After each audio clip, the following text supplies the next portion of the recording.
You're listening to the Coach's Journey podcast, exposing the struggles and celebrating the successes in the life of coaches who are action takers and creating authentic impact in today's world. Whether you're just starting out, expanding your reach, or exploding your impact, you're in the right place right now. Stay tuned and be sure to subscribe to this podcast. Now, here are your hosts of the Coach's Journey podcast. Coaches Nation! So excited to see you guys again. I'm Dr. Sherry Flewellen with our co-host Faisal Ansan, and we are here today with our special guest of the week, Jeff Cockrell, coming to you from the big state of Texas. So we are excited to dive in today on his most recent journey. He has been a trainer with Dale Carnegie, am I correct on that? For years and years and years. In fact, I think he even got to the level of master trainer. But he just recently is launching his first coaching membership program. And so even though he's got all this experience with, marketing himself professionally in that way, this has been a completely different experience for him. So we're going to unpack that today because no matter what your history is, as we adventure in coaching, we're always kind of doing new things and it can feel scary. And I think his journey and his experiences are going to give you guys a little bit of hope and encouragement. So I'm so excited.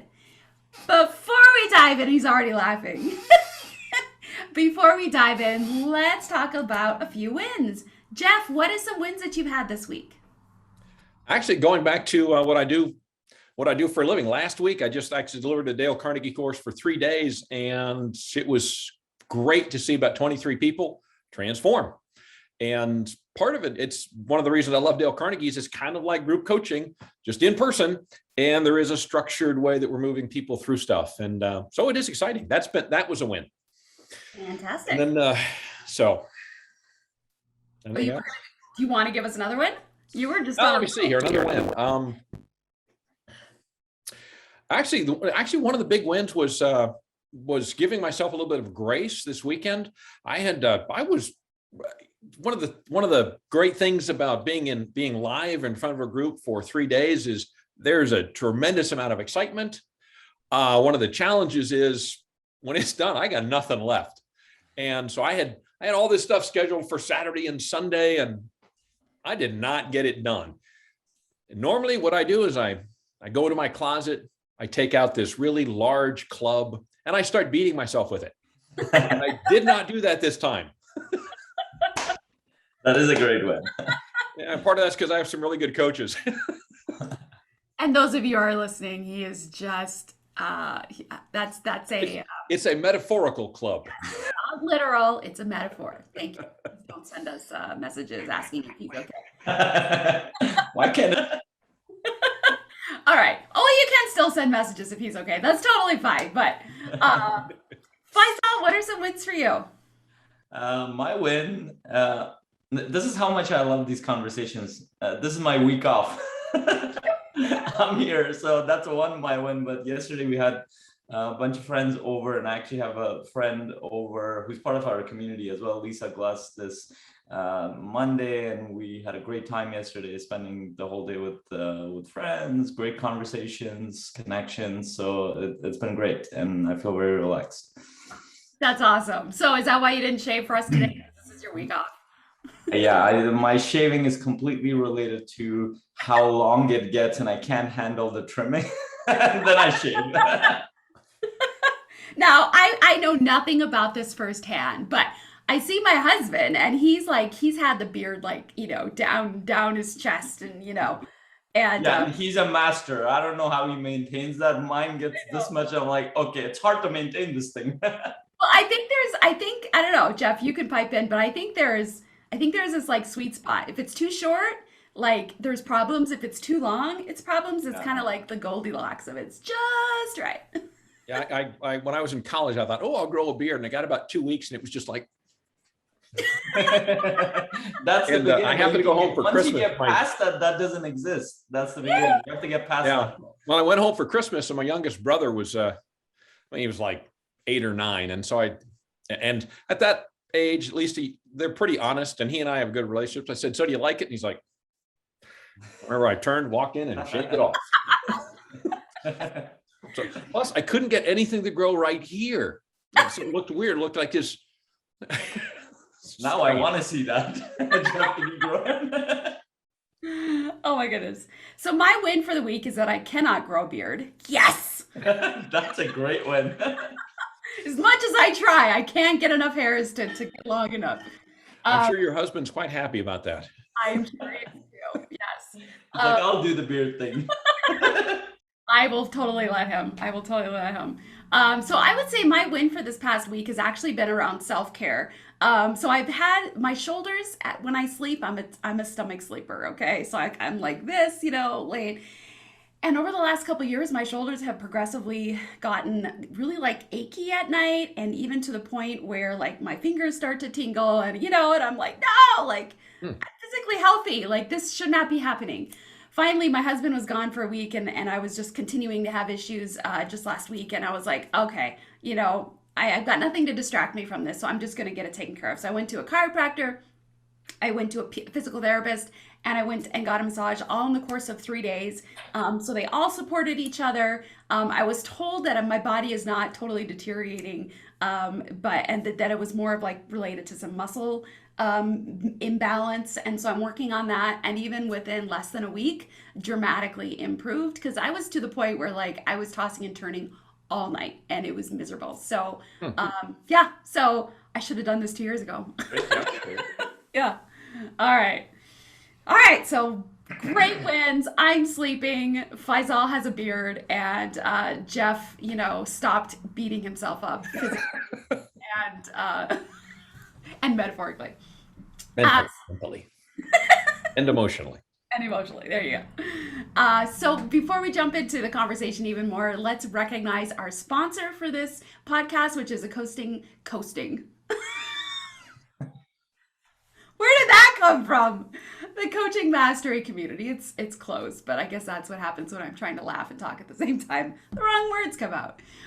So the Coaching Mastery community is a virtual community. It's specifically designed to help coaches that need verbal help like me to be able to get coaching mastery, business mastery in the most supportive, uplifting community you could possibly imagine. Faisal, this is so near and dear to your heart. You want to kind of just share a little bit about your experience, and Jeff is actually part of the community as well. And so we would love to get a little bit of your perspective. Yes, and Jeff is the founder of the community, so so he'll have some good perspective on that. Perspective on everything. And as I've shared before, I mean, it's like our community is not just now about business. It's becoming more. For example, I mentioned my friend Lisa. She's part of the community, so my wife is part of it.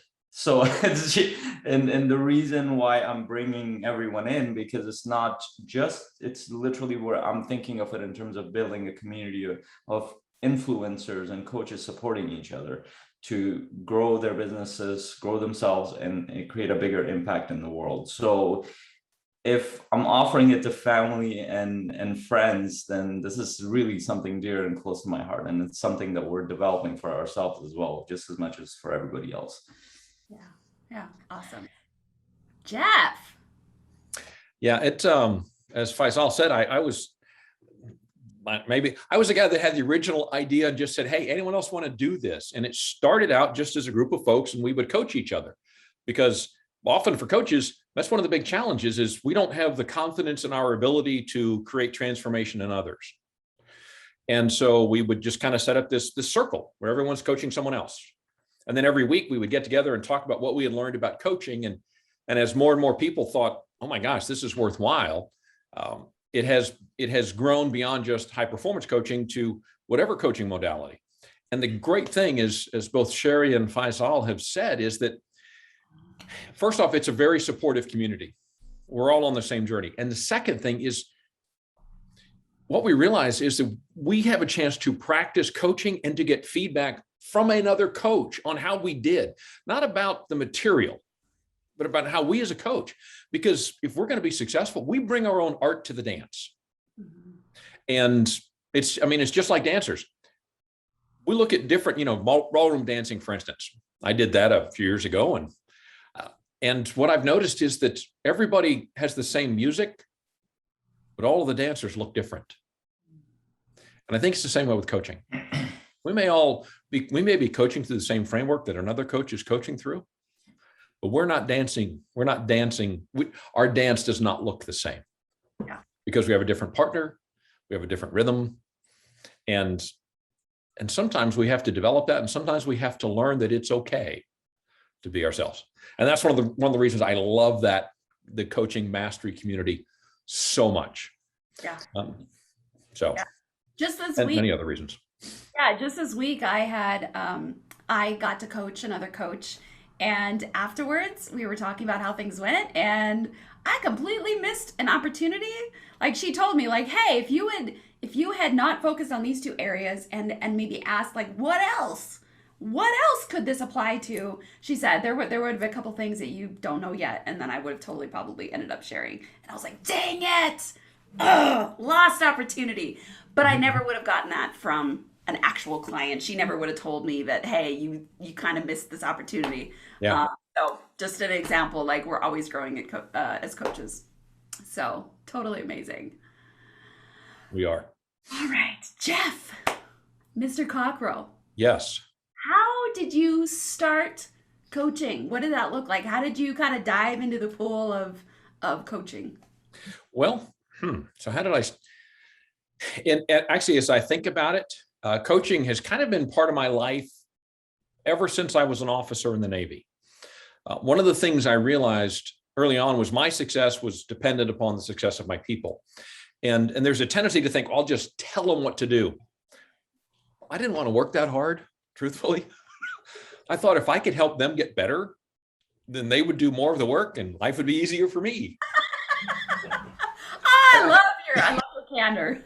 I mean, I remember when I was in college, we had a Marine Corps 2-star general came and spoke, and he talked about the different kind of officers. And he said, the officer you really want is what he called the lazy, intelligent officer. He said, that's the person that trains everybody else to do their job. So when they leave, everything still happens. And what I've noticed, that's also the success for business, is if we want to succeed in business, we have to build an organization that pushes us up from the bottom, as opposed to the people that, and we all know that are kind of picked and plucked. And now they have something to prove and they're much harder to deal with. If we're going to be building an organization, it's really about raising up leaders. And I was working with a client, and he said, I'm good about training leaders. And I said, great, here's your next challenge. Train leaders to train leaders. And he went, oh my gosh. And to me, that's what coaching is about, is training someone to train leaders and train them to train leaders who train leaders. But anyway, so after 11 years in the Navy, they said, hey, we'll pay people to get out. And I went, you can pay me? I like this. I'm good at it, but I don't love it. And so I got into teaching Dale Carnegie. And I absolutely loved that, because it was a structured process, but it was also a way to help people really transform. And one of the big insights I had as a trainer was what I think is important about something may not be what this other person thinks is important about something. And it's okay. If I tell them what I think the answer is, it's still my answer. If I help them discover an answer, now it's their answer. And the challenge with that is that, Dale Carnegie is an amazing program. And I'm currently a master trainer. What I realized was I was limited by what someone else could sell. I taught and sold Dale Carnegie for a long time. Then I became the trainer for the Dallas-Fort Worth area for several years. And it was hard to build consistency into my week. And in the world of sales, we need to find a rhythm. We need to find a consistent rhythm of business building, business delivery, that sort of thing. I was all delivery. Yeah. And the challenge was, of course, there's the money. The money is not in the training. The money's in the selling of the training. Yeah. And in order to increase my impact, to expand my repertoire, and also to increase my income, I needed something else. And I was struggling to figure out what that was. I was actually at a Brendan Burchard event several years ago, and I was getting ready to go out to the main conference area for the general session. And I heard this report, and it said 22 veterans commit suicide every day. And I was absolutely stunned. And my first thought was, oh my gosh, that's horrible. That is a tragedy. And my second thought was, I'm not the only guy that struggled with this shift. And I realized that there was a huge need, not necessarily for PTSD or loss of a limb or traumatic stuff that's diagnosable. It's how do I shift the perspective from someone who is in the service succeeding, and now they're frustrated because they're not succeeding as well as a civilian. And in my mind, coaching is one of the best ways to do that, because it allows us to target the veteran community. And yeah, the skills to succeed are kind of broadly universal, but sometimes they need to be delivered in a way that is specific to this audience. And that's one of the reasons I love high performance coaching. It marries well with what I already know as far as Dale Carnegie is concerned, adds an additional dimension, and is a great framework that can help veterans make this transition over to the civilian side and be successful authentically. Yeah. So did I answer the question? I don't even know what the question was. No. How did I get to coaching? Right. Yeah. Good coach. You remembered what the initial question was. Well, and I love how you described in your story that you found coaching as the solution for how to be more impactful. Mm-hmm. Because sometimes I think people are like, "Ooh, coaching sounds cool," which is, I think, a fine way to get to coaching. And then once they get the skill set, then they're like, "Okay, but now what do I do with it? Who do I help?"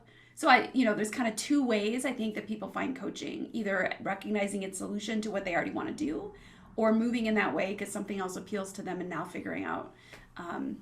So I think that's cool how you recognize that. Yeah. I was thinking the other way is people just kind of like stumble upon it. Yep. Oh my gosh, I could be a coach. Yeah. So Faisal, I was trying to get you to, I thought you were going to take a longer drink. One of those well-placed questions when somebody's drinking. So Faisal, what do you think about Jeff's? No, Jeff's. I think it's great. I've had a few veteran clients. I have one right now, and I think their experience is incredibly powerful. What they went through as a vet, no matter where they served, there are certain skill sets that they learn, such as camaraderie, such as working with people under very extreme situations at times, such as discipline. Like, these are needed skills for the general population. The problem is that they could relate with their comrades back there, but then when they come into the general society, a lot of times they bring very similar how they dealt with each other. They bring it to this world. I have a client who's a veteran. He's a business owner as well, and and he has to he has to learn to put a pause on how he would treat himself and the people he was connected to back when he was serving in military. And the powerful thing is, once you learn to put a pause on it, then you can strategically utilize so many aspects of the skill sets and the mindset and perspective that he gave. But if you can't put a pause on it, then you're using the same way of approaching that life in this civilian life, and it doesn't work because the assumption is that people will respond the same way. They don't have the same experience as you, and it breaks down. And then if you are not aware enough, you are getting more and more frustrated, disconnected, not feel understood, and it just breaks down everything, along with all the trauma and everything else that you've experienced. Yeah. So it's not utilizing an incredible level of experience, skill in a way that will serve people in an amazing way. So I think what they can bring is incredible, but they need to refine it. And Jeff will be an amazing leader in that space. Thanks. I was thinking about that today. I was like, how do you describe that? And it's almost like, it's like being a rugby player on a soccer team. Everyone looks like, yeah, they're pretty much dressed the way I am. Yeah. And the thing is, and nobody's told you the rules are different. Yeah. So every time they pick up the ball to run with it, they get called, and they're like, well, and they just, you can't do that. They don't tell them what's wrong. They just say, can't do that. Mm-hmm. Or they run the ball over the out of bounds line at the end, and they're like, okay, you scored a goal. And they say, no, you're out of bounds. What? I mean, and it's, and the frustrating thing is they might've been a world-class rugby player, and now they're in a different game. Yeah, the conditioning, there's a lot of things that translate, but there's a few things that don't. And in fact, they actually create failure. And of course, they do one of two things. They either get angry or they withdraw. Yeah. So anyway, I don't know if that analogy works, but I was thinking about that. I was like, man, how else could I describe it? Yeah, I think can I add something to that? And maybe Dr. Sherry, you can expand on that if you want to. Is that whether they get angry or withdraw, as Jeff is mentioning, from a human perspective, that's really important. And this doesn't just happen in the military world, but it happens in a lot of different contexts. What that creates is disconnection. And that's probably one of the worst things for a human being a social species, being almost all aspects of our identity is related to our social environment. When we feel disconnected, then it's not just that environment is not supporting you, your internal system stops supporting you too. Our thinking is not individual by nature. We have individual thinking, but it doesn't work on its own. Our language is not an individual language.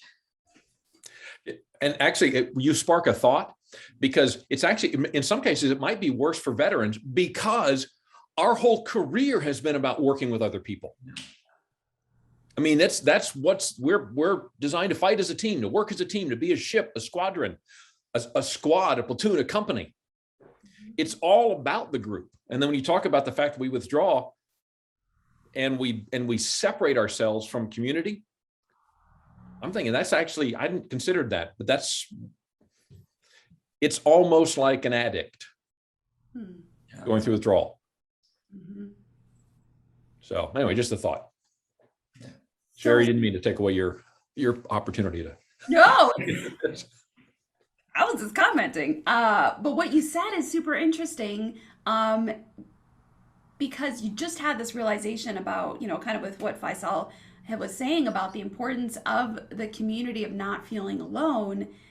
And yet you're already launching a membership. So it's almost like internally you knew that was what was needed. Now you're like, oh, that's why we're doing that.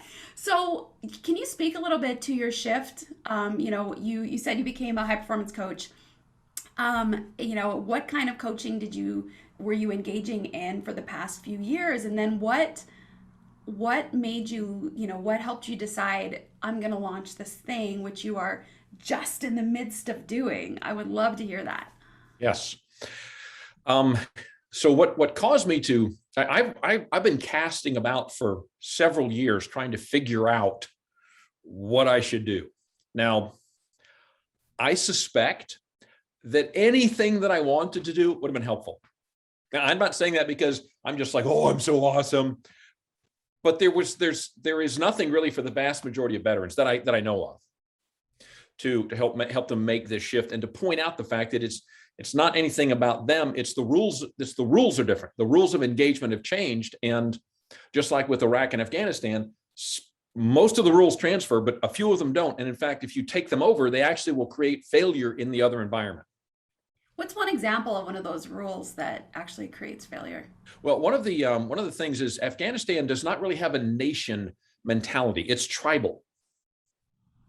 Iraq was a nation. And so there were things we could do at the government level that would not work. In fact, I think it's one of the reasons we had all this challenge with Afghanistan recently, is some folks, they didn't make that connection. They thought, well, we can deal with the nation of Afghanistan. There is no nation yet. It's still everyone has tribal and clan loyalties. They don't have a loyalty to the nation. Yeah, I can attest to that. I was born there. Okay, yeah. And I've been part of that culture, and there, there's an evolution of culture that happens. So if you actually look at the history of Afghanistan, it's made up of 47 different cultures, and people don't really, and different languages, different ways of thinking, and they never went through this trend. Like, they were forced to be in a nation. They never went through the transition of becoming like a bigger one unit nation. It is in their language and everything, but it's very short term. Every time it fell apart. So they never got the chance to do that, and they haven't gone to the. So everyone who goes in there with the assumption is that we can deal with the nation, but they don't understand that there are very different levels of thinking, and they're completely different cultures in there that we're dealing with. Glad I got that right.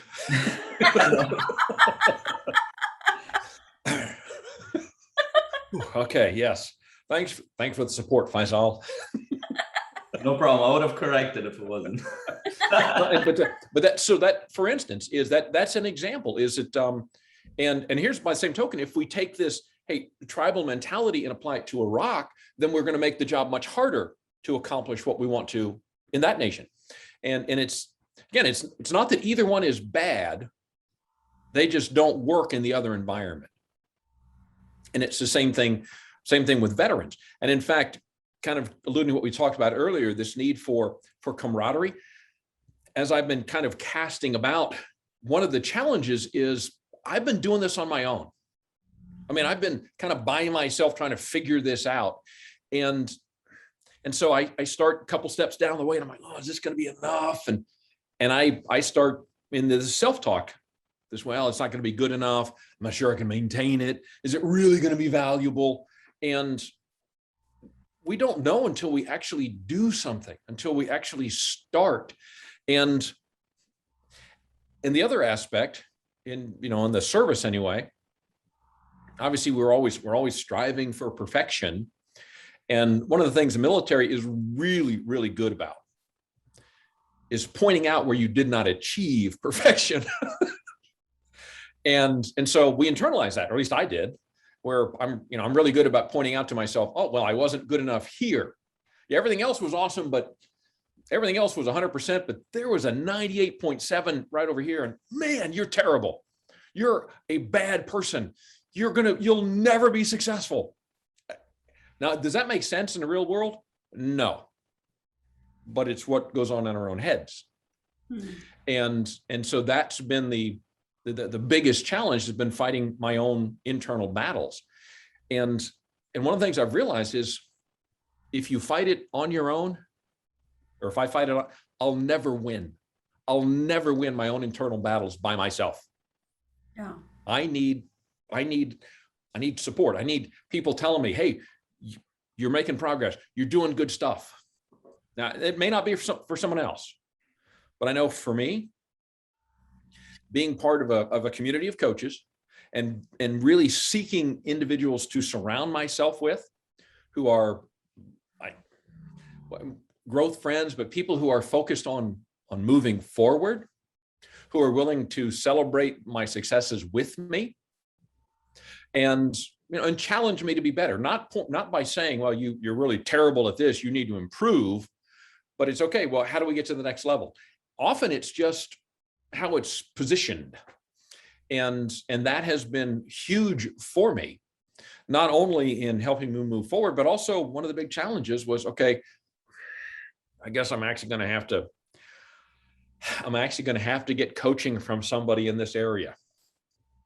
I mean, we're taught in the military, oh, you can just make it happen. You can go do this. And so I hired somebody recently specifically about areas that I could learn, and I will eventually, but let me see, 3 weeks, 3 years. Which you want to, that it was that kind of shift. Yeah. And the understanding that, okay, people are not going to be assigned to me. I have to seek them out and bring them in. Yeah.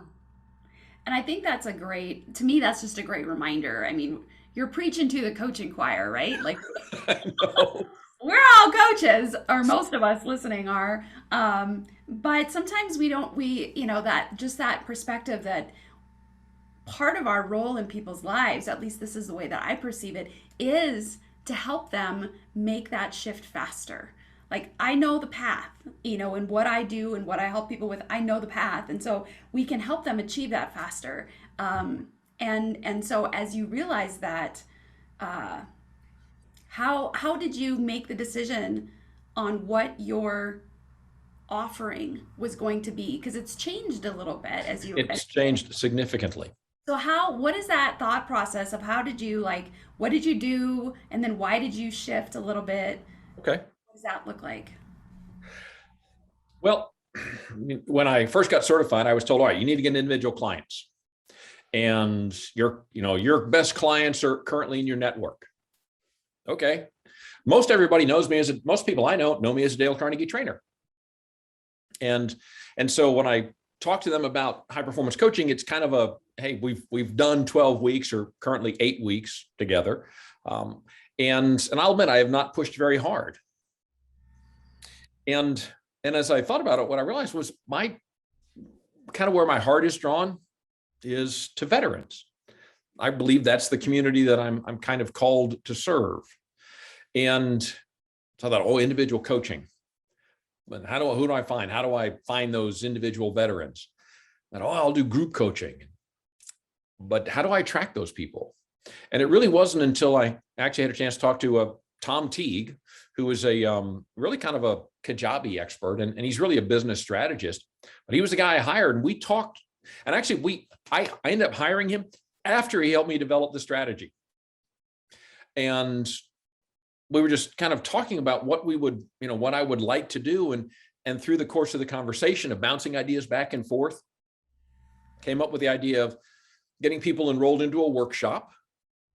And from the workshop, enrolling them into a monthly membership. And my goal is to meet weekly. The name I came up with is a weekly powwow. And in the military, every week we have a plan of the week, POW. And as we do here, we like to share our wins, and the military is not good about that. And so the wins of the week, we have plan of the week, wins of the week. Oh, I like that. So the goal is every week we get together, we talk about, okay, what's been successful this past week, things we have done. For instance, someone saying, well, the Cowboys won. If you're a coach on the Cowboys, you're a player on the Cowboys, then you can use that. If you are not, you cannot. This is about being intentional. And then, okay, what's the plan of the week? Because at least one of the things that I've noticed is, and this kind of came out of our discussions as well. In fact, the tool that I really focus on came out of discussions with another coaching mastery community member. But we all have monthly planners, and then we have our daily plan. And for me, it seems like a big gap. Mm-hmm. I've always thought there should be something for the week, but I've never seen anything that actually helped me align my week with what I'm trying to accomplish. And so after some conversations with other coaches, conversations with Tom, I built kind of a mini planner, if you will, but it's, the goal is that people have an opportunity to plan each week. And when I thought about that, I realized for many veterans, that's the challenge, is how do I take where I'm trying to go long-term and bring it into what I have to do today? Yeah. I mean, I suggest it's probably not just a veteran challenge, but for us, a big thing has been a plan of the week. And so if we actually have a plan that is in alignment with what we are trying to accomplish, then it makes sense we can be more successful. And one of the challenges that I've had is often I come up with an idea and I think, am I the last guy to this party? Has everyone else already figured this out? And I'm just kind of coming in going, hey, and everyone's looking at me going, yeah, we already knew that. I don't know if anyone else ever feels that way, but sometimes I do. Yeah. And so often things that I think are that I'm like, well, this seems like a really simple idea. The fact that it's simple doesn't mean that it's not powerful. And it doesn't mean that anyone else has thought of it. Yeah. And so often we do not give ourselves enough credit. Mm-hmm. And I fall into that category. Yeah. And because so many of the things, I mean, think about the impact that coaches have had on us. Often it's something that they say almost in passing. Mm-hmm. We're like, oh my gosh. Mm-hmm. and it shifts our worldview. Yeah. I love when I was an active psychologist, I read a lot of research around what was the agent of change, or what is the agent of change in therapy. And there was this fascinating book that I read, and it was based on research. And the research shows that when a therapist or a psychologist, after a session, like, what was the most powerful and impactful thing that happened? And the therapist writes it down. And then when they would have the client write it down, they never matched. Huh. The clients almost always reported the thing that was the most impactful for them was something the therapist was like, what? Really? And so I remember that. So it's like, we just never know. No. In fact, one of my very favorite quotes was when I was doing my Amway apprenticeship. I don't know if anyone else has done that. Actually, my husband and I did for a while. I heard one of the diamonds said, he said, people don't do things to you, they do them for themselves. And I thought, wow, that's right. There are very few people driving into work thinking, how can I really screw up Jeff's life today? They're not. I may be collateral damage, but they're not thinking about me. They're thinking about themselves. And so often we attribute malice toward others when in fact we never actually entered their thought at all. Yeah. And there's also a profound realization around what Dr. Sherry shared, is that this is why I think coaching for me is more of like an inner discovery. It's more like an inner adventure, because if you go with the mindset that, oh, this tool that I have is going to help this client, you're assuming a whole bunch of stuff that might not even apply to this thing. It could have been a very powerful tool for somebody in some context, but there's too much complexity to be able to assume that. So that discovery allows us to figure out, to not for us to figure out, for them to figure out what they need support with. And then whatever tools we amass as coaches, hopefully that applies to that context. And that's why the tools have to be ever evolving with us, whatever we learn. The more we connect with clients, and the more I've learned to connect with clients, the more I've realized our tools are not enough.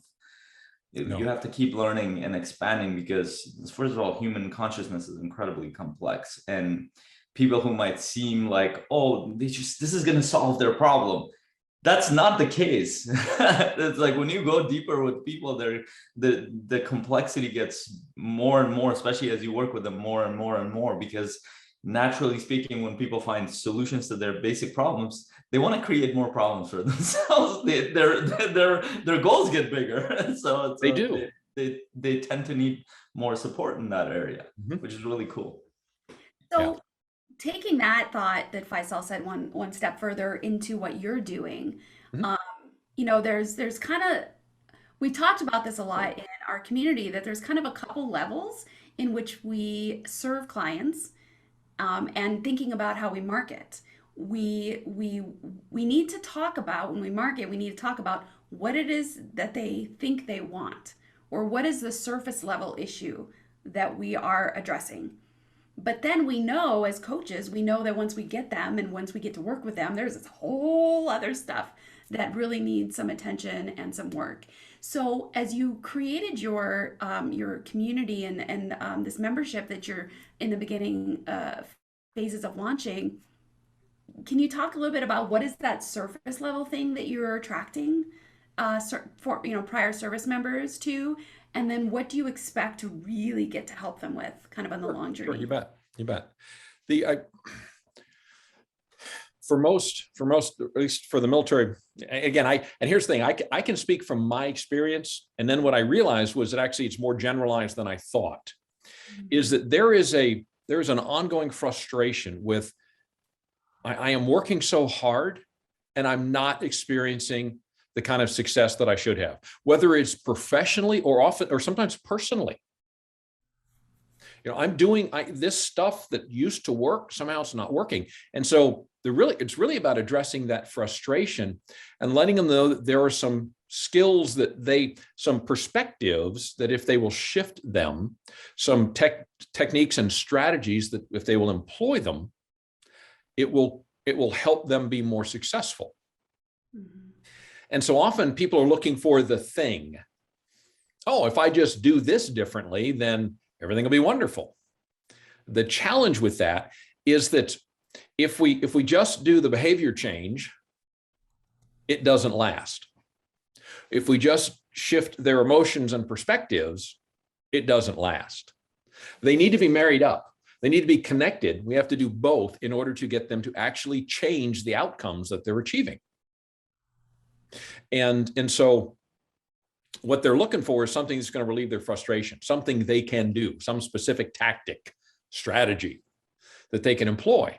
What we really need to do is is to start helping them think differently about how they interact with the world and why that is so important. Yeah. And that's kind of the two levels that I see. And then as a coach, sometimes we can do that in a membership.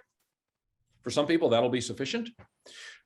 The other thing, then I will also offer a group coaching, and there is huge value in that. I mean, I've been doing that for basically 25 years.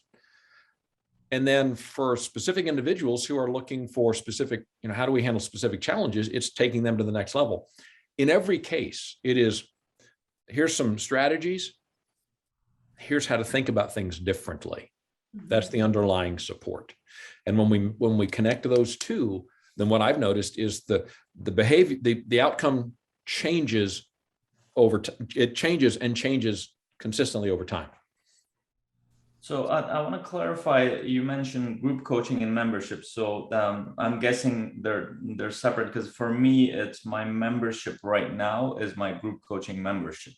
And there will be another aspect of that, which will be my video program. But what do you mean by membership? So what I'm thinking about is a monthly membership, and basically we meet weekly, and we have a chance. There's a little bit of training, and then there is a little bit of time to plan this week, and then relate to each other. Actually, I guess it's probably start off with, we break off into small groups and have people talk about, here's some wins that I can celebrate. They get a chance to celebrate with each other, build some community. And then we talk about, okay, are we in alignment with our goals? So there's probably a bit of training. And then maybe the last 20 minutes is, let's take time and actually plan our week. Let's get this scheduled so that these things that we said are important are actually in our week. Not just things we're like, well, if it happens, it happens. And so that would be the membership. We would also record that, so people in the membership would have access to it if they were not able to attend. Then there will be individuals who would like, okay, I'd like more specific work on maybe high performance habits, specific things about practices. That would be in a group coaching. And then for those that say, hey, look, I really want individual attention, that would be an individual coaching. That's kind of how I envision it. Does that make sense?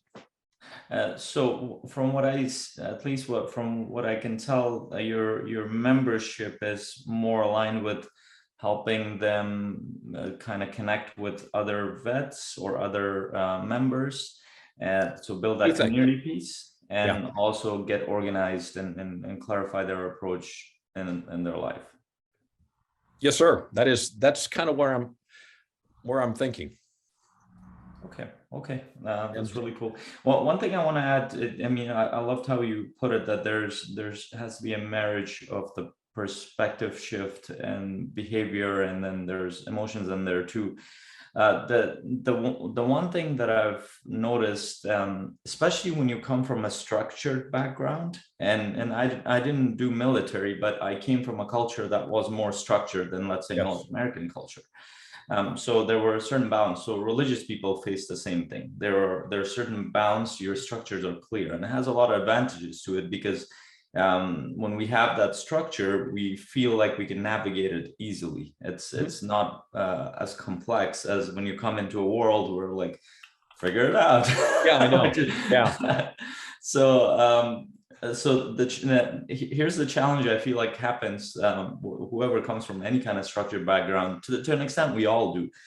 But if you are more in a structure, you've been brought up in a more structured system, when you come into a world, especially if you are creating a life that is, let's say if you're trying to be an entrepreneur, or generally speaking, you're creating a life by design, then a lot of those structures might not serve you, or at least the bounds might not serve you, because you have to naturally expand those bounds. Yep. And a lot of those bounds are, as a lot of people assume, they're not external in nature, they're internal. We set those limits for ourselves, or more specifically, these limits were set based on the environment. We subconsciously accepted them.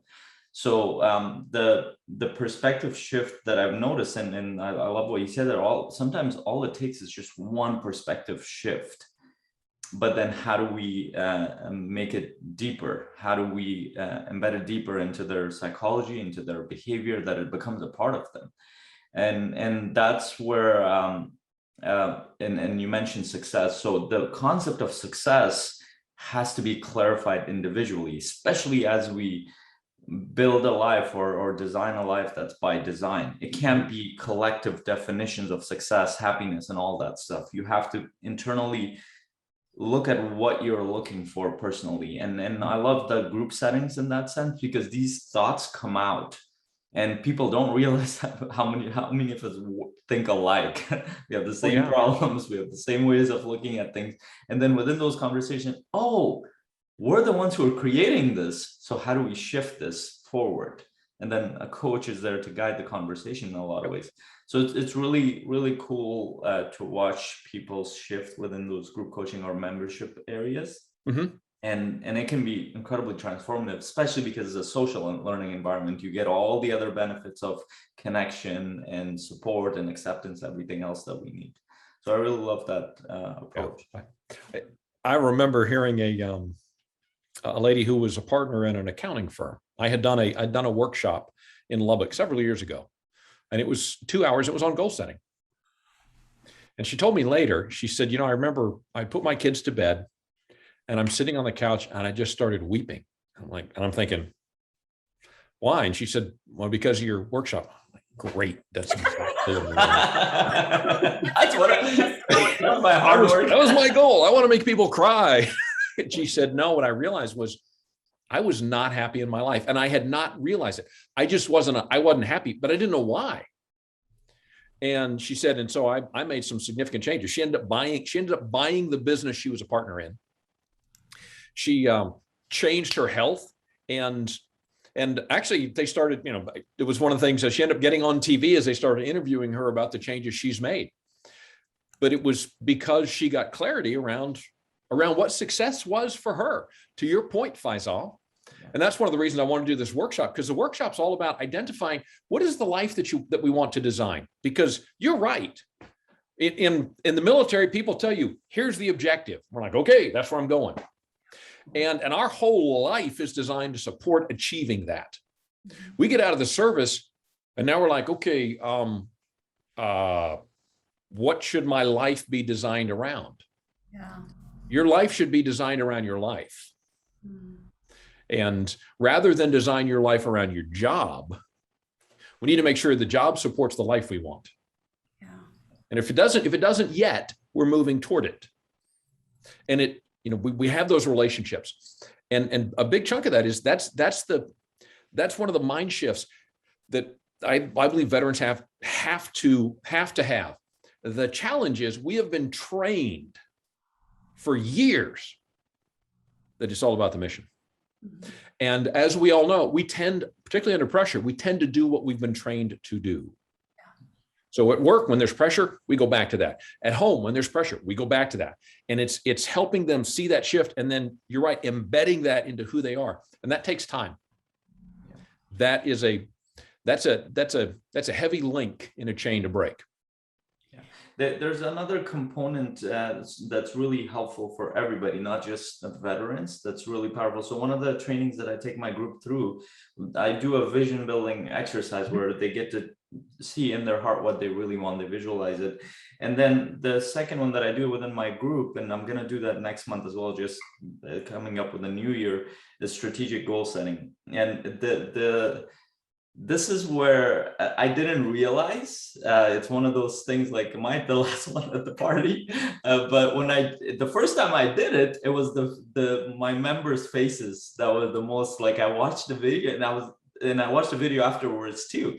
Well, they were looking at the strategic goal setting, and because there was a lot of complexity in it, there was a lot of and that's by nature, because we're taking a very complex vision, we're putting it into in a way where our mind understands to move towards it, versus it's just a vision, just a dream and a vision. So when we broke it down during the group coaching session or workshop,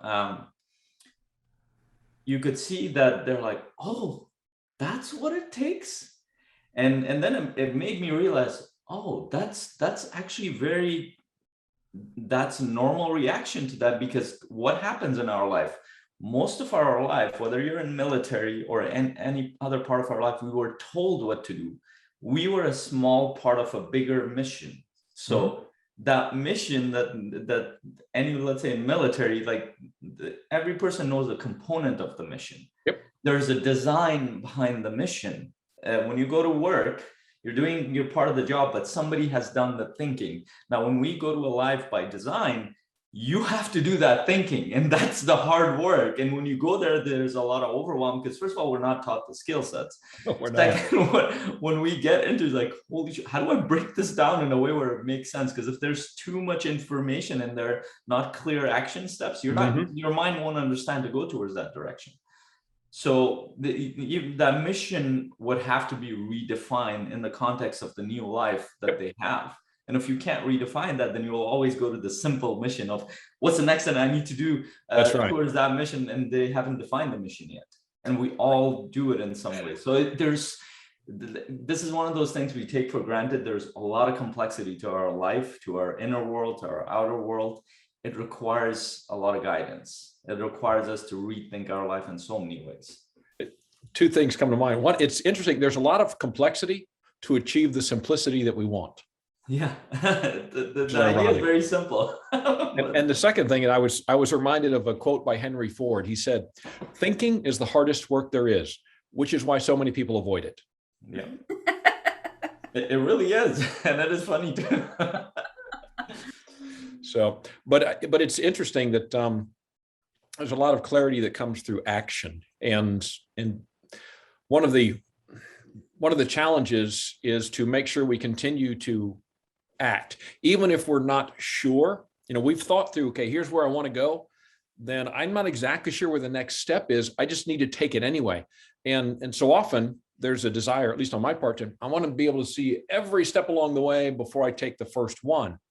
And sometimes the second step doesn't show up until we take the first step. And so that's the other thing that I'm learning about this process. And I learned it through Coaching Mastery Community as well, is that as we're building this, we don't know what's happening next. We're just thinking, well, this is kind of the next step. It looks like we ought to stand on that one. So we go there. Yeah. But it really is about stumbling forward and being okay with that, being okay with not being perfect. Because I know that I'm not. None of my clients are. Veterans are not. Yeah. The challenge is often we're not okay, because we talked about this so often. We're looking at the outside of everybody else, comparing it to the inside of us. And that's not fair. Everybody we look at, we think, oh, they got it all together. And inside we're thinking, man, I hope nobody figures out that I have not a clue what I'm doing. I'm just kind of going along. Yeah. And we need to give ourselves some grace. And for me, that's been one of the biggest things to realize, is that it's okay to not be perfect. In fact, it's actually better to not be perfect, because often it's people need to see us as someone like them.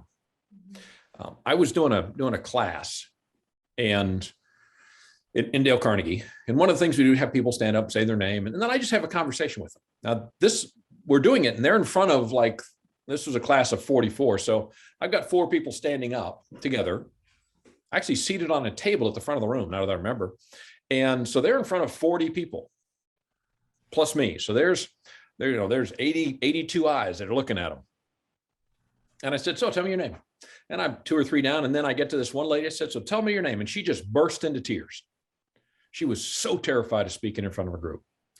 And then I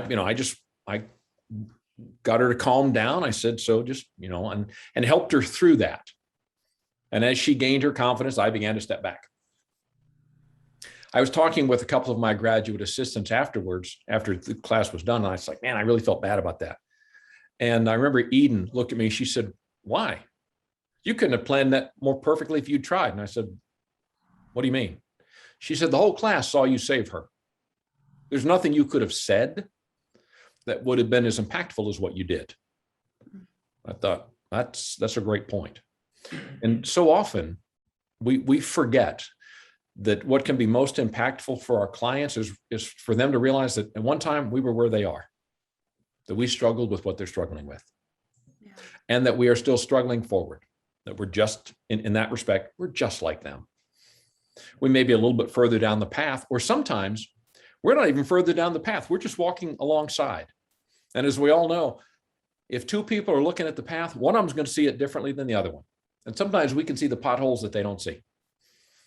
And so as we walk down this together, the big thing for me about moving this thing forward is to give myself some grace, to know that it's okay to mess up and continue to fall forward.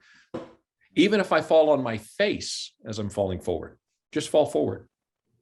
So what's your biggest fear, if you don't mind me asking? What is your biggest fear in launching this program for vets? I was going to say spiders. Wow, what's that over your left shoulder? My biggest fear in launching this, actually the biggest fear for me is that I launched this and I will not be as consistent as I want to be with these folks. What do you mean by that? Well, if I'm going to do this weekly, then that means every Monday morning, I got to be there. Now, as I look back on my Dale Carnegie career, I cannot recall a session that I missed because I just forgot. But I'm like, oh my gosh, what if I forget? Or what if I oversleep? And the thing though is it's, okay, let's say I oversleep once. So if I do it for 5 years, that's what, 250 times oversleep once, less than 1%. I'll bet you people would forgive me. But it's, it's that I won't be perfect every time. That's my biggest fear. And that's why I think it's so important for me to remember that, they say 90% of success is just showing up. I think 90% of success, it's showing up and doing the very best you can. I used to be really, when I was first a Dale Carnegie trainer, I thought, okay, man, I got to hit every milestone, every marker, everything has to go exactly right. And it became kind of mechanical until I realized that, they're not here for the mechanics. They're here for what they can learn. And my job is to deliver it in the way that I deliver it and in a way that hopefully lands with them. And that ultimately I can only serve the people that are here. And it's my responsibility to do it the best I can. But that feeling of not being perfect, that's probably my biggest fear. And here's what's interesting. That's actually, as a Christian, that's the sin of pride, because it's all about what other people think about me. They won't think I'm perfect. Oh my gosh, they might think less of me. And yet, that almost never happens. We've all worked for somebody who made a mistake, honest mistake, and they owned up to it. And what happened? We thought more of that person. Yeah. Because they're just like us and they're willing to admit their mistakes. And so, and we hear it in our marketing. They don't need to know that, they don't need to see someone standing in front of their Lambo or their 87-room mansion and saying, yeah. What they need to know is that, man, this guy or this gal is just like me. They struggle with this. They're working through it. This is someone I can coach with, and I can trust them. Because if we are going to speak into people's lives, I believe, the walls have to be down. Their heart has to be open. And that only happens when they trust us. When they trust that we have their best interest at heart, that we will do the very best we can for them, and that whatever we tell them is delivered in order to help them. As you were sharing that, the word that came to mind was courage. Mm-hmm. And then as I was relating that to the military, now I'm a vet, but some of my experiences, I was in the Air Force. It's a very different culture. It is. Than the Navy. And so some of the things you were saying about leadership and stuff like that, I had a different experience, which is fine. But what I was thinking about was, and what I noticed, because I was also an officer, and what I noticed was the enlisted, their fear around being imperfect and acting in courage is that depending on the leadership, they never knew if they made an independent decision, if they were going to get a accommodation for that, because they were like, wow, you made an amazing decision. There was some huge benefit to it. So we're going to give you a medal. We're going to give you an award. We're going to give you a coin because you made an independent decision and it was super helpful. Or if they make that same independent decision and just because it was a different person who saw it, they're going to get court-martialed or something. Yeah. And so there's this constant tension between coloring outside of the lines or being imperfect or independent thinking that I think the military kind of naturally, especially some of the stories I heard in war zones, because a war zone is absolutely not A plus B equals C kind of situation. No, it's not. Not predictable. And so you're constantly having to make decisions on the fly. And of course, this is relevant to a lot of the other structured environments that you guys were talking about. So I just imagine that the folks coming into your program are going to be struggling with stepping out in courage because they've kind of been conditioned possibly to not step forward in courage because they don't know if they're going to get their hand slapped or they're going to get, and so being able to provide that environment and for you to be able to demonstrate your own journey of courage and the way that you've shifted your thinking, I think could be so incredibly powerful. Well, thanks. It's funny as you're talking about that. It was interesting because I led differently than most of my peers, and I didn't realize that until afterwards. But I always seem to get much better results with a lot less effort from my troops, because, like I said earlier, I did not want to work. I didn't want to micromanage. It's too hard. It's too much work. I don't want to do that. I want people to take some initiative. And what I realized is that my job, and this is kind of how I viewed my job in the Navy. My job was to make it as easy as possible for my troops to do their job correctly, and as difficult as I possibly could to do the job incorrectly. Because I believe people will follow the path of least resistance. If I can make the right way the easier way, more of them are going to go that direction. And now sometimes they bump up against the guardrails. That's okay. They get on the rumble strip. As long as they don't go over the cliff, I'm good. But I remember one time I had, and the other thing was, I remember one time I'd gotten a call from my boss who said, we need to do something. I don't remember what it was. I remember thinking it was a waste of time and manpower and resources. And I argued with him on the phone and he said, I understand I hear what you're saying. This is an order. I went, aye, aye, sir. Hung up the phone, called my leading petty officer, said, we need to, need you to see in the office. So he comes up and I, finished up whatever I was doing. I said, okay, we need to get this done, whatever it was. Like 2 seconds of silence. And he just literally bursts out of his chair. He's like, Jesus Christ, that is. Now, he never directed it at me. It was more like this steam valve just venting to the atmosphere. He's like, now the coffee pot was like 3 feet from my desk. And all this time, goes over, gets a cup of coffee, pours it, bangs the creamer against his knuckles, sets it down on my desk, pours the creamer in and stirs it, sits down in the chair. Okay, Lieutenant, I'll do it. And this whole time I just sat here and just watched him. Yeah. Now, here's the thing. He never directed it at me. He was never disrespectful to me. he was saying all the things I wanted to say, but didn't. I was helping you too. But the other thing is he and I had developed a rapport. When I took over that group, he was ranked out of 300 at his same pay grade on an aircraft carrier. He was ranked in the bottom 50. He was considered not long for the Navy. He worked for me for about 14 months. The day before I transferred, he came to me and he said, "Lieutenant, I would go anywhere in the world and work for you again." When I left, he had been selected for promotion to Chief Petty Officer. He had a Navy Achievement Medal, and he was ranked number 6 in his pay grade on the ship. Now, wasn't that he suddenly became more talented. It was because of the fact that he and I had an understanding. He trusted me. I helped him get better. But the thing was, to your point, Sherry, is that he knew that the decisions he was going to make, I was going to support him. There were a couple of times he made wrong decisions. And, when we found out, I came and I said, "Now, here's the thing. I'm going to support you on this one, but don't do this again." He's like, "Okay." So he knew that I had his back. And often that's what we need as a coach.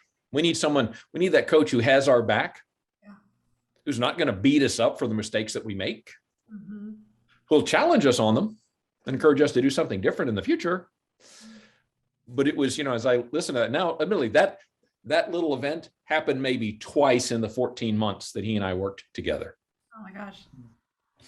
But it's a great story. But I also remember one time that I had said, here's one of the things I want to do for this cruise, for these 6 months of this deployment. The challenge when we were coming back, we were going to go into the yards. That means all these shipyard workers swarm on, they cut big holes in the ship, they take all the equipment away. So obviously we can't go to sea. Since we're not a frontline unit, all the people that are regularly scheduled to leave, they leave. And nobody comes in. So there's no transfer of knowledge. All the senior stuff goes away and nobody comes until the last couple of months, where all these people, all the shipyard workers come back. They're like ants. They put everything back. They weld everything. They seal it up. And all these new people come. We got to train them. I said, let's do this. We're going to capture the experience before it leaves. We're going to put it in manuals. We're going to build our own training. He was like, I don't think that's worthwhile. And I said, I get it. That's what we're doing. And he did it like it was his idea. We got the first set done. He went, I get it. And after that, everything was easy.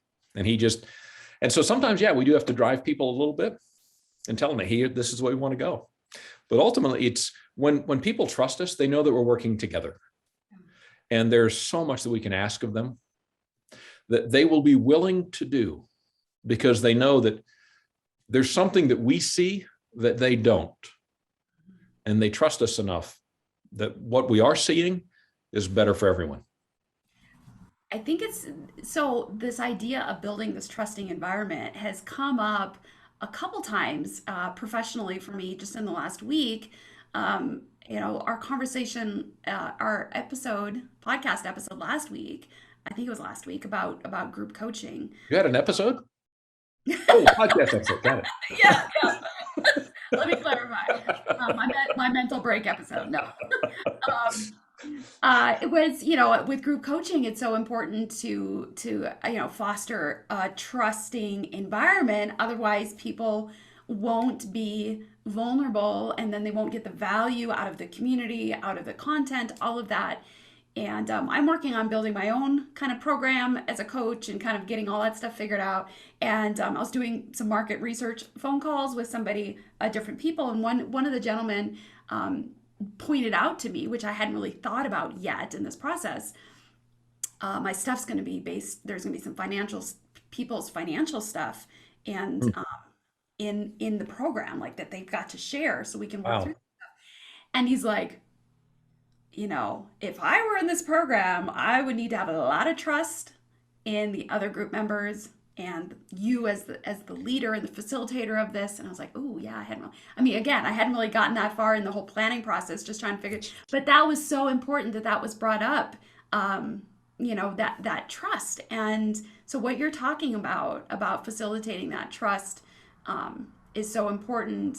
And then the next question, or I think the next evolution of creating that trusting and community is how do we help our coachees to trust themselves so they can be their own advocate and they can give themselves the grace in the same way that the community has been giving them grace when they screw up and they're not flogging him like you do yourself with the bat from the closet. Yeah. So we've already addressed that piece, and it's really like within all the things. And there's one word that comes to mind, and it keeps popping up, and it's collaboration, and it's within leadership. And this has been popping up for me everywhere in my business, with my clients, and also it's a big collective theme as well as we're. If we look at the world, information is exponentially expanding. We simply don't have the mental bandwidth to absorb all the information or even make sense of it. And that old idea of, hey, I'm going to tell you what to do. I'm the expert. I'm going to figure this out for you. You just do it. Or I'm the authority. You just do it. It just doesn't work anymore. Even the nature of how, if you look at even Tony Robbins, Brendon Burchard, like in the personal development and coaching world, they came into a world where they were on stage, even though they talked a lot about servant leadership and collaboration and stuff, but the model that they propagated was essentially them teaching everybody. But what it's evolving to, from what I've noticed, at least in the past 5-6 years, and I'm noticing more and more now, is that it's not anymore about, let me figure this out for you. It's more, how can we figure this out together? Mm-hmm. And this is actually very natural to human beings. Like we came from small tribes and communities, and people work together to figure these things out. And there were hierarchies for the sake of roles and responsibilities, but that didn't mean people didn't work together. And so I like going back to the root causes of these issues. And one of the things with not trusting yourself, why do we not trust ourselves? This is such an odd thing. Like if you go back, like if you watch a child who's learning to walk, they will fall and get up 1,000 times. At no point in this whole scenario do they say, man, I'm not going to take the next step, I'm going to fall. Not only do they not do that, but even like falling from, like my 2-year-old daughter, like she has fallen off so many times. We're more scared for her than she is for herself. Like she keeps falling off everywhere, yet she keeps going back. And there is no inkling in our natural system to distrust ourselves. So where does the distrust come from? It's not a natural pattern, it's a conditioned pattern. It happened within an environment, more likely within the social environment, because the experts, the authority figures, they knew what to do for us. So you had to put a pause on your internal guidance system, on your own intuition, on your own thinking processes. And when you put a pause on your own thinking, on your own intuition, guess what happens? The muscles get weaker and weaker, and you're not trained to use them as much. And then now you come to a point where you're creating a life that's incredibly complex. You're creating a business, you're creating so many things. You haven't used those things for a while. And one of the things that I love about the membership program or any community-based program is that now you're putting people in a social situation where they feel accepted, they feel supported, and they feel safe enough to express their ideas that they express their emotions that they wouldn't otherwise. That naturally builds a trust within themselves. Yeah. Because it's not like we're creating trust, we're just reviving the trust that they naturally have. Well, I was going to say two things that come to mind for me. One is when you talked about how do we get this where we don't trust ourselves, I agree, it is conditioned. And ironically, it's the people who often have the most access to our heart. Yeah. Parents, teachers, friends, those are the folks that tell us no. They're also the ones that, when you talk about your child taking their first steps, I mean, what happens? Child takes its first step and they pull themselves up on the edge of the coffee table and their head's bobbing, their knees are wobbling, and take that first step. They sit down and parents go, what a loser. What is wrong with you?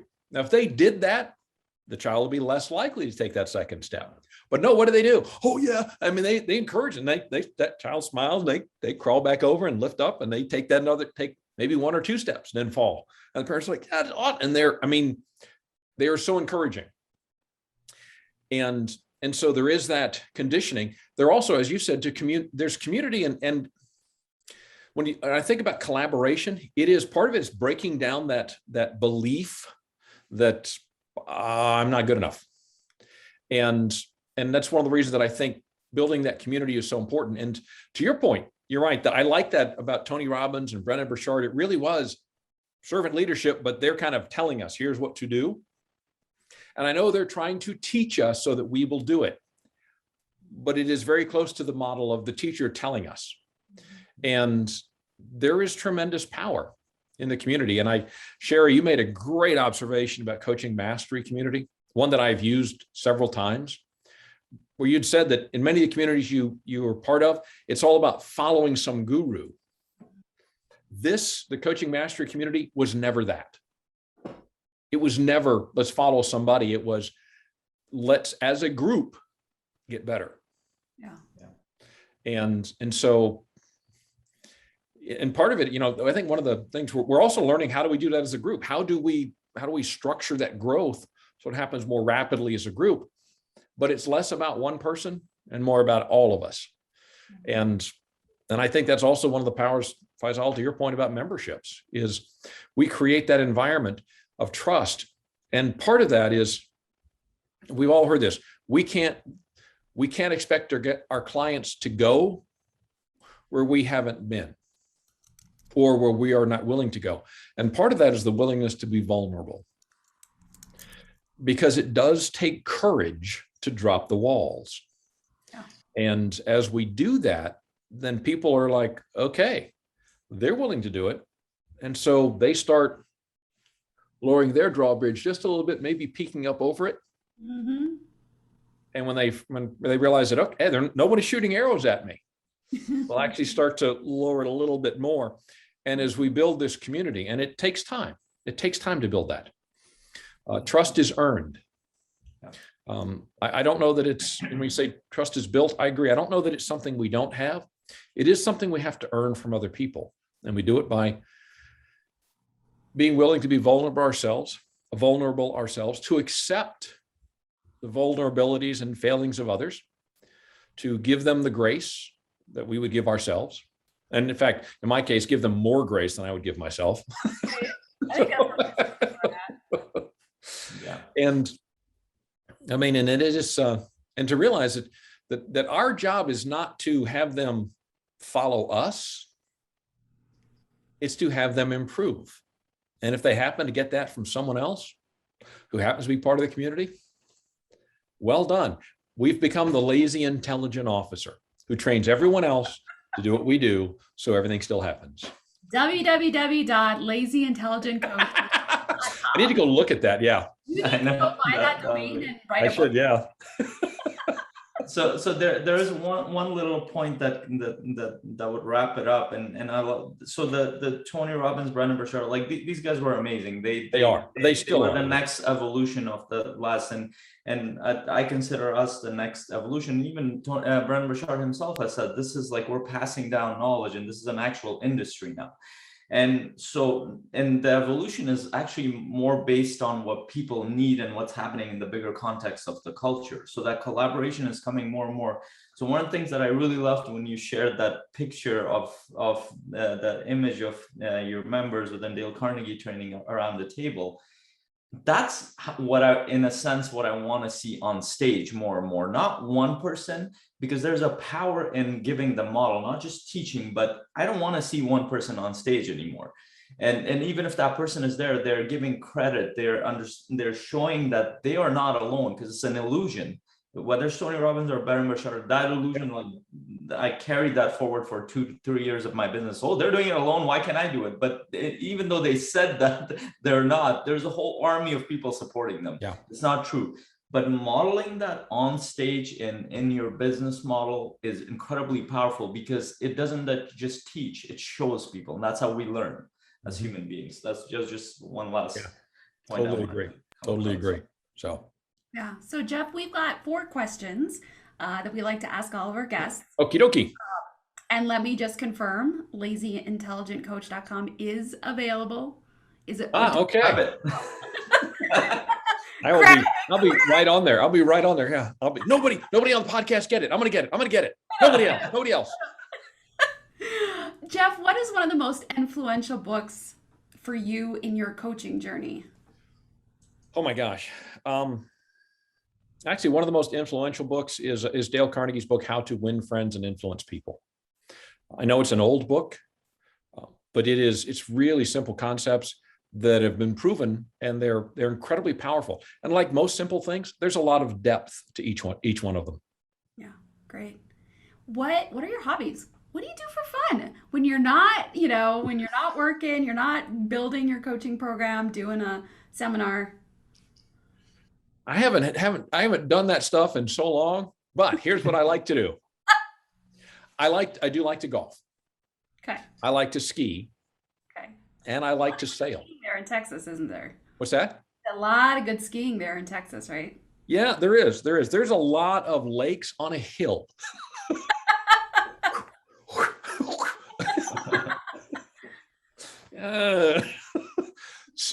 Yeah, not as much as I like, but I do. I love snow skiing, and in fact, I was president of the ski club when I was stationed in Japan. Oh, So yeah, I had some great skiing there, and then I love to sail. There's nothing like being out on the water and just listening to the wind that's driving the boat. So gotcha. That's fantastic. Well, if you want to listen to wind, I think where I'm at right now in Wyoming, we are about the windiest oh really? on an annual basis. Like it's Ah. it's ridiculous. But come on up. We got plenty of wind for you to listen to. Great. Right. What do you think separates successful coaches from the coaches who give up, they fail, they don't pick themselves up and try again, or they just really never launch and get started? Hmm. It's interesting because that has changed over time. But I think the thing now that creates success, and I've heard this said by other successful individuals, is surrounding yourself with people who will celebrate you and challenge you to move forward. Success friends, growth friends. I used to think it was all about doing yourself and just gutting it out. But I am more and more convinced that the real secret is the people with whom we choose to surround ourselves. Yeah. That always brings me back to Jim Rohn's quote around, we're the average of the 6 people that we spend the most time with. First time I heard that, I'm like, what? And that was Yeah. but it does seem like we have the capacity as humans to always level up to those we're around, and our environment has an incredible amount of impact on us. Oh yeah. Yeah, I'm a firm believer that people say our potential is unlimited. I don't believe that, but I do believe that our potential is so awesome that it might as well be unlimited, because most of us have not scratched the scratch on the scratch of the surface of our potential. Yeah. Jeff, where do you think the future and the field of coaching is headed? What do you see up in the horizon? It's actually interesting. I was thinking about that this morning. Because coaching seems to be exploding. And I was been working with a friend of mine, and he's doing a lot of work in the first responder space, Okay. firemen, policemen. And he's, one of the challenges people say is that, well, the younger generation, they don't know how to work. They always want feedback. And first off, I think that's a great opportunity. When I was in college, I was on my Navy ROTC cruise. I spent a week with each of the branches of the Navy: surface, air, submarines, and the Marine Corps. I saw a tow missile launch, which was really cool. But as it's going down range, it's like pop, pop, pop, pop, pop, pop, pop, pop. And I asked about that, and they said, well, in order to make sure it stays on course, there are all these little charges that are going off. What you're hearing is the explosive charges that are directing the missile. And to me, that's exactly what young people today are looking for. They're looking for constant correction. We look at it as, oh my gosh, I can't believe they're always asking for feedback. We have a chance to actually constantly correct them. What that also means is they've all been taught about, they've all been kind of raised in the self-esteem environment, which is not about performance. And as coaches, we have a chance to help people actually build self-confidence by helping them perform better. And so I believe that the coaching world, there's going to be a greater and greater need for coaches as more and more people, as people get, as the current generation advances, they're going to be they need someone alongside of them because they didn't get that earlier. They need someone alongside of them. Anyway, that's my perspective. You're thinking the coaching will be an opportunity to self-correct the everyone's a winner culture. Oh, yes. Oh, without a doubt. Without a doubt. Because that is not tied to anything. Self-confidence is tied to results. Yeah. True self-confidence. Yeah. And I think at some level, we all know that. And if we're not getting those results, we're constantly questioning. And as a coach, we can help people get results and build the frameworks and build their self-confidence so that eventually, hopefully, they can become the leaders who train leaders who train leaders. Yeah. I'm excited, Jeff, to see this path that you're on with helping vets. And kudos to you for keeping one of the most important pieces of military culture in this group that you're launching. And that is you're using an acronym. So kudos to you on that. Thank you. Acronyms are critical in the military. Oh, yes. So I love the powwow idea, though. That's really neat. That's really cool. Well, thanks. Thank you. Where can people find you? Where can they reach out? www.veteranacademy.com. Veteran Academy. How is that not taken? I have not a clue. I was stunned when I found it was available. I'm like, oh my gosh, I am jumping on that. That was like 2 or 3 years ago that I got that. So I would have thought it would be. And okay, so that just sparked a thought, which this may be a little bit of a rabbit trail, but how many of you guys, you two as well as everybody that's listening, would call yourself like a domain junkie or a domain, hoarder? I mean, how many? Yeah, right? I have so many domains and I'm like, oh, that sounds like amazing. And so I buy it. And then it's like 4 years later, I'm like, should I really continue to pay for this or not? So I love the fact that you had this spark of genius like 3 years ago. And even though you weren't sure what it would be maybe, or what it would look like, but you kind of made a micro commitment to doing something and that it was still there then when you needed it. I think that's so cool. I know. I was stunned. Actually, and this is another thing I'd recommend. If people haven't done this, buy your own name as a domain. I also got jeffcockrell.com, which I was stunned was available. There you go. But it's what I hope to do with Veteran Academy. Ultimately, my goal is when someone gets out of the service, whatever they need, whether it is they want to learn to be a welder, they want a PhD, they got a place to go. We have it'll be online and in person. We have absolutely the very best trainers. And because I'm a firm believer that for all of the good intentions of government, it is probably the worst way to do just about anything. The only thing governments I've noticed are really good at is killing people and breaking things. And they're not good at training people to not be dependent on them. And that's one of the things I want Veteran Academy to do, because I believe that veterans have a unique perspective on the world. I believe that what they bring is of huge value to the world and to industry. And I believe they deserve to be successful after they've left the service. Agreed. You forgot one thing that governments are good at. That's printing money. Okay, Faisal, why don't you wrap us up? Like I said, killing people and breaking things. Breaking the economy too. We'll continue government bashing in the next episode. Here's a quick quote. I don't know if this is going to make it or not. Really, but I was talking to a friend of mine, and I came up with this, talking about our current administration. Never in the course of political history has so much been stolen from so many by so few.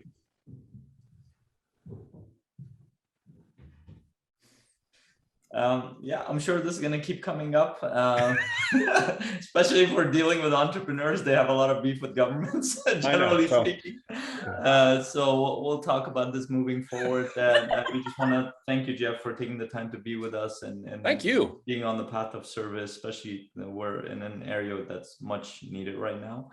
And thank you all for watching or listening to our episode. And actually, we talked about Tom Teague is going to be here in 2 weeks. And he's awesome. You should go to that. Make sure you do not miss it. Yeah.